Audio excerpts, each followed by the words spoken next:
Islamabad high court ने superintendent Adiala jail को बानी से जेल मुलाकातों के ऑर्डर पर अमल दरामद का हुक्म दे दिया है। मजीद जानेंगे डॉन न्यूज के नुमाइंदे ताहिर नसीर से। ताहिर, बताएगा क्या कहा गया इस्लामाबाद हाई कोर्ट की जानिब से?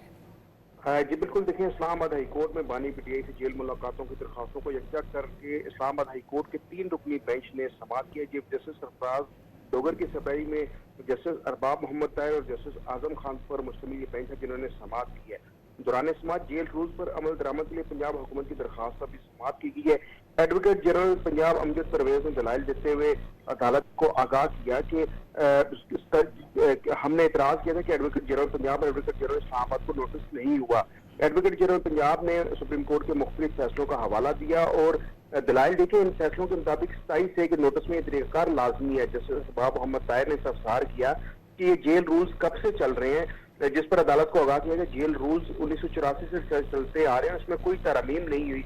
जबकि जेल कैदियों की सियासी गुफ्तगू पर पाबंदी का कानून का लदम करार देने की दरखास्त पर भी समाअत हुई और 3 रुकनी बेंच ने समाअत की। दौरान समाअत चीफ जस्टिस ने हिदायत की कि रिट पिटीशन की इस्तदा पढ़ें, जिसके बाद एडवोकेट जनरल ने रिट पिटीशन की इस्तदा पढ़ी। जस्टिस अरबाब मोहम्मद ताहिर ने इस्तफसार किया कि क्या अटॉर्नी जनरल को नोटिस हुआ है। ताहम अदालत ने दलाइल सुनने के बाद सुप्रिंटेंडेंट अडियाला जेल को बानी पीटीआई से मुलाकातों की इजाजत दी है और जेल रूल्स के मुताबिक 24 मार्च के फैसले पर अमल दरामद का हुक्म दिया है। जी बहुत शुक्रिया ताहिर नसीर इन तफसीलात के लिए।